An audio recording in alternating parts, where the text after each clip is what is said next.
Miel. Lecture. Concentrez-vous. Cercueil, cercueil. Moi, je vais vous faire un café. Il était une fois. Miel. Mots intimes et libres.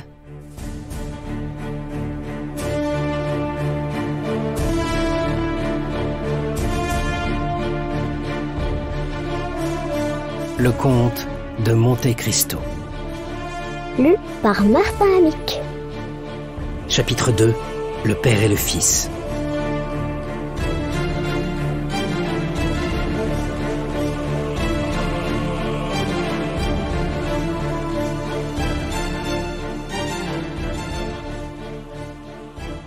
Les sons d'Anglars, aux prises avec le génie de la haine, essayaient de souffler contre son camarade quelques malignes suppositions à l'oreille de l'armateur. Et suivons Dantès qui, après avoir parcouru la Canebière dans toute sa longueur, prend la rue de Noailles, entre dans une petite maison située du côté gauche des allées de Mélan, monte vivement les 4 étages d'un escalier obscur et, se retenant à la rampe d'une main, comprimant de l'autre les battements de son cœur, s'arrête devant une porte entrebâillée qui laisse voir jusqu'au fond d'une petite chambre. Cette chambre était celle qu'habitait le père de Dantès. La nouvelle de l'arrivée du pharaon n'était pas encore parvenue au vieillard, qui s'occupait, monté sur une chaise, à palissader d'une main tremblante quelques capucines mêlées de clématite qui montaient en grimpant le long du treillage de sa fenêtre. Tout à coup, il se sentit prendre à bras le corps et une voix bien connue s'écria derrière lui « Mon père, mon bon père !» Le vieillard jeta un cri et se retourna. Puis, voyant son fils, il se laissa aller dans ses bras, tout tremblant et tout pâle. « Qu'as-tu donc, père ?» s'écria le jeune homme inquiet. « Serais-tu malade ?»« Non, non, mon cher Edmond, mon fils, mon enfant, non. Mais je ne t'attendais pas, et la joie, le saisissement de te revoir ainsi à l'improviste. Ah, mon Dieu, il me semble que je vais mourir. » « Eh bien, remets-toi donc, père. C'est moi, c'est bien moi. On dit toujours que la joie ne fait pas de mal. Et voilà pourquoi je suis entré ici sans préparation. Voyons, souris-moi, au lieu de me regarder comme tu le fais, avec des yeux égarés. Je reviens, et nous allons être heureux. Ah, tant mieux, garçon, reprit le vieillard. Mais comment allons-nous être heureux? Tu ne me quittes donc plus? Voyons, conte-moi ton bonheur. Ah, que le Seigneur me pardonne, dit le jeune homme, de me réjouir d'un bonheur fait avec le deuil d'une famille. Mais Dieu sait que je n'eusse pas désiré ce bonheur. Il arrive, et je n'ai pas la force de m'en affliger. Le brave capitaine Leclerc est mort, mon père, et il est probable que, par la protection de M. Morel, je vais avoir sa place. Comprenez-vous, mon père, capitaine, à 20 ans, avoir 100 louis d'appointement et une part dans les bénéfices, n'est-ce pas plus que ne pouvait vraiment l'espérer un pauvre matelot comme moi? Oui, mon fils, oui. En effet, dit le vieillard, c'est heureux. Aussi, je veux que du premier argent que je toucherai, vous ayez une petite maison, avec un jardin pour planter vos clématites, vos capucines et vos chèvrefeuilles. Mais qu'as-tu donc, père? On dirait que tu te trouves mal. Patience, patience, ce ne sera rien. Et les forces manquant au vieillard, il se renversa en arrière. Voyons, dit le jeune homme, un verre de vin, mon père, cela vous ranimera. Où mettez-vous votre vin? Non, merci, ne cherche pas, je n'en ai pas besoin, dit le vieillard, essayant de retenir son fils. Si fait, père, indiquez-moi l'endroit. Et il ouvrit 2 ou 3 armoires. Inutile, dit le vieillard, il n'y a plus de vin. Comment, il n'y a plus de vin? Dit en pâlissant à son tour Dantès, regardant alternativement les joues creuses et blêmes du vieillard et les armoires vides. Comment il n'y a plus de vin? Auriez-vous manqué d'argent, mon père? Oh, je n'ai manqué de rien puisque te voilà, dit le vieillard. Cependant, balbutia Dantès en essuyant la sueur qui coulait de son front, cependant, je vous avais laissé 200 francs il y a 3 mois en partant. Oui, Edmond, c'est vrai. Mais tu avais oublié en partant une petite dette chez le voisin Caderousse. Il me l'a rappelé, en me disant que si je ne payais pas pour toi, il irait se faire payer chez M. Morel. Alors, Tu comprends? De peur que cela ne te fît du tort, eh bien, je l'ai payé, moi. » « Mais, s'écria Dantès, c'était 140 francs que je devais à Caderousse. »« Oui, balbutia le vieillard.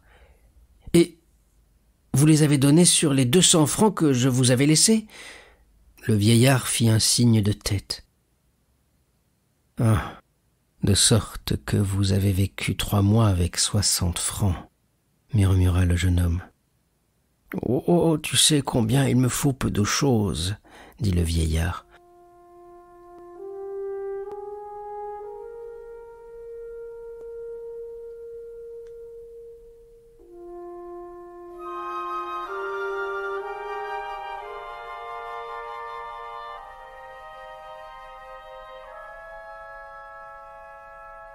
« Oh mon Dieu, pardonnez-moi » s'écria Edmond en se jetant à genoux devant le bonhomme. « Mais que fais-tu donc ?»« Oh, vous m'avez déchiré le cœur. »« Ah, te voilà » dit le vieillard en souriant. « Maintenant, tout est oublié, car tout est bien. »« Oui, me voilà, » dit le jeune homme, « me voilà avec un bel avenir et un peu d'argent. »« Tenez, père, dit-il, prenez, envoyez chercher tout de suite quelque chose. » Et il vida sur la table ses poches qui contenaient une dizaine de pièces d'or, 5 ou 6 écus de 5 francs et de la menue monnaie. Le visage du vieux Dantès s'épanouit. « À qui cela ?» dit-il. « Mais à moi, à toi, à nous. Prends, achète des provisions, sois heureux, demain il y en aura d'autres. »« Oh, doucement, dit le vieillard en souriant. « Avec ta permission, on jugerait modérément de ta bourse. On croirait que, si l'on me voyait acheter trop de choses à la fois, que j'ai été obligé d'attendre ton retour pour les acheter. Fais comme tu voudras, mais avant toute chose, prends une servante, père, je ne veux plus que tu restes seul. J'ai du café de contrebande et d'excellent tabac dans un petit coffre de la cale, tu l'auras dès demain. Mais chut, voici quelqu'un. » C'est Caderousse qui aura appris ton arrivée et qui vient sans doute te faire son compliment de bon retour.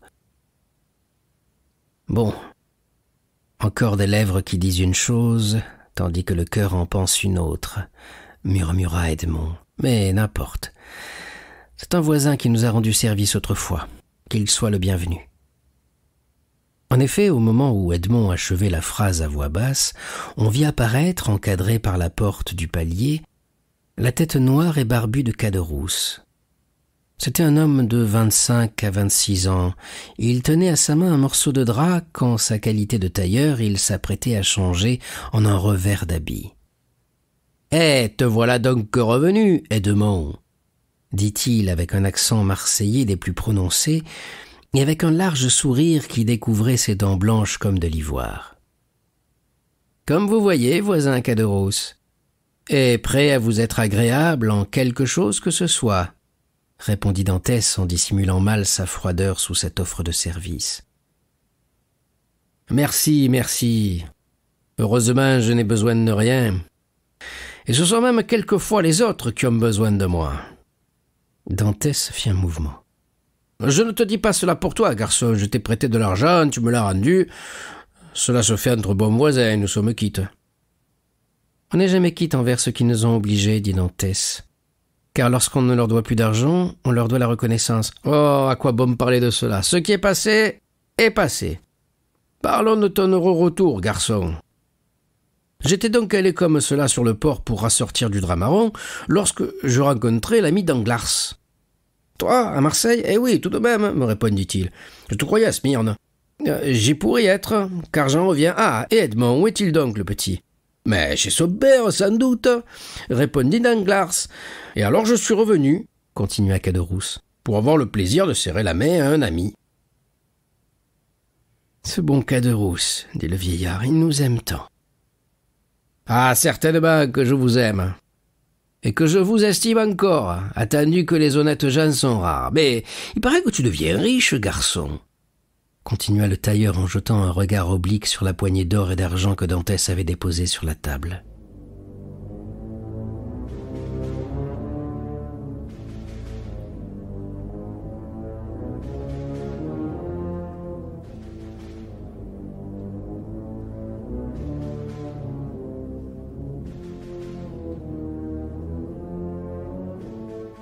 Le jeune homme remarqua l'éclair de convoitise qui illumina les yeux noirs de son voisin. « Eh, mon Dieu, dit-il négligemment, cet argent n'est point à moi. Je manifestais au père la crainte qu'il n'eût manqué de quelque chose en mon absence, et pour me rassurer, il a vidé sa bourse sur la table. Alors, allons, père, continua Dantès, remettez cet argent dans votre tirelire, à moins que le voisin Caderousse n'en ait besoin à son tour, auquel cas, il est bien à son service. »« Non, pas, garçon, dit Caderousse. Je n'ai besoin de rien, et Dieu merci. L'État nourrit son homme. Garde ton argent, garde. On n'en a jamais de trop. Ce qui n'empêche pas que je ne te sois obligé de ton offre comme si j'en profitais. » C'était de bon cœur, dit Dantès. Je n'en doute pas. Eh bien, te voilà donc au mieux avec M. Morel. Câlin que tu es. M. Morel a toujours eu beaucoup de bonté pour moi, répondit Dantès. En ce cas, tu as tort de refuser son dîner. Comment refuser son dîner? Reprit le vieux Dantès. Et t'avais donc invité à dîner?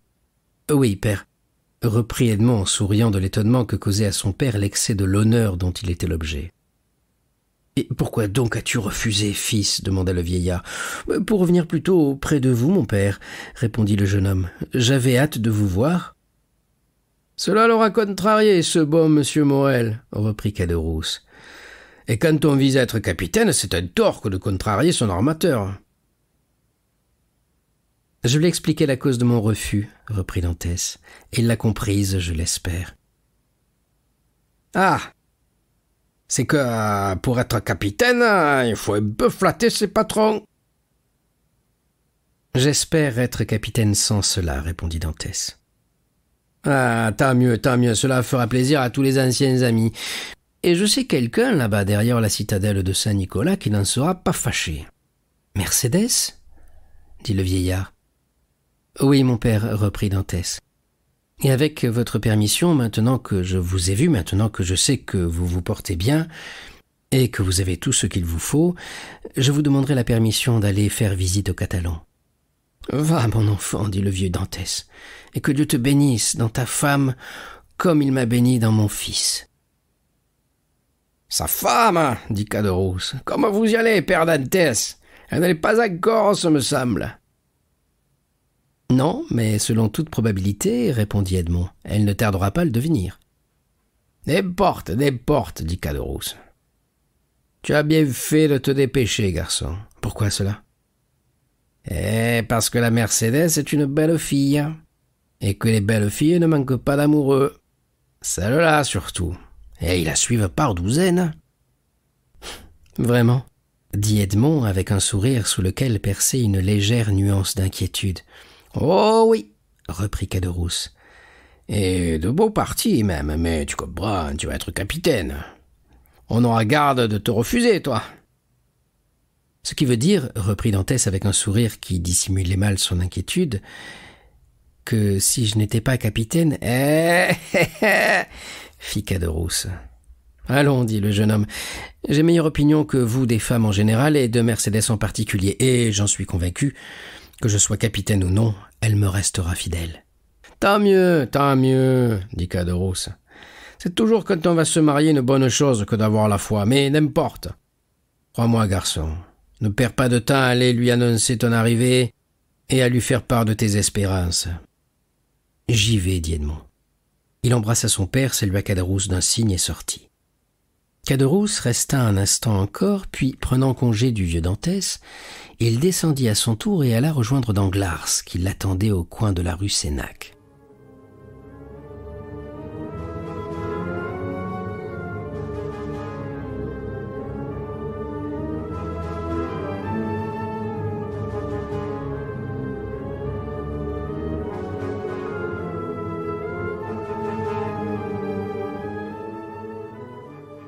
Eh bien, dit Danglars, l'as-tu vu? Je le quitte, dit Caderousse. Et t'a-t-il parlé de son espérance d'être capitaine? Il en parle comme s'il l'était déjà. Patience, dit Danglars. Il se presse un peu trop, ce me semble. Dame, il paraît que la chose lui est promise par M. Morel. De sorte qu'il est bien joyeux. C'est-à-dire qu'il en est insolent. Il m'a fait ses offres de service comme si c'était un grand personnage et m'a offert de me prêter de l'argent comme s'il était un banquier. Et vous avez refusé parfaitement. Quoique j'eusse bien pu accepter, attendu que c'est moi qui lui ai mis à la main les premières pièces blanches qu'il a maniées. Mais maintenant, M. Dantès n'aura plus besoin de personne. Il va être capitaine. Oui, dit Danglars, il ne l'est pas encore. Ma foi, ce serait bien fait qu'il ne le fût pas, dit Caderousse. Ou sans cela, il n'y aura plus moyen de lui parler. Que si nous le voulons bien, dit Danglars, il restera ce qu'il est, et peut-être même deviendra moins qu'il n'est. Que dis-tu? Rien. Je me parle à moi-même. Et il est toujours amoureux de la belle Catalane? Oh, amoureux fou, y est allé. Mais où je me trompe fort, où il aura du désagrément de ce côté-là. Explique-toi. Oh, quoi bon? C'est plus important que tu ne crois. Tu n'aimes pas Dantès, hein? Je n'aime pas les arrogants. Eh bien alors, dis-moi ce que tu sais relativement à la Catalane. Je ne sais rien de bien positif, seulement j'ai vu des choses qui me font croire, comme je te l'ai dit, que le futur capitaine aura du désagrément aux environs du chemin des vieilles infirmeries. Et qu'as-tu vu? Allons, dis. Eh bien, j'ai vu que toutes les fois que Mercédès vient en ville, elle y vient accompagnée d'un grand gaillard de Catalan à l'œil noir, à la peau rouge, très brune, très ardent, et qu'elle appelle « mon cousin ». Ah, vraiment? Je le suppose. Que diable peut faire un grand garçon de 21 ans à une belle fille de 17? Et tu dis que Dantès est allé au Catalan? Il est parti devant moi. Si nous allions du même côté, nous nous arrêterions à la réserve et, tout en buvant un verre de vin de la Malgue, nous attendrions des nouvelles. Mais qui nous en donnera? Nous serons sur la route, et nous verrons sur le visage de Dantès ce qui se sera passé. « Allons, dit Caderousse, mais c'est toi qui payes. »« Certainement, répondit Danglars. Et tous deux cheminèrent d'un pas rapide vers l'endroit indiqué. Arrivés là, ils se firent apporter une bouteille et 2 verres. Le père Pamphile venait de voir passer Dantès il n'y avait pas 10 minutes. Certains que Dantès était au Catalan, ils s'assirent sous le feuillage naissant des platanes et des sycomores, dans les branches desquels une bande joyeuse d'oiseaux chantait un des premiers beaux jours de printemps.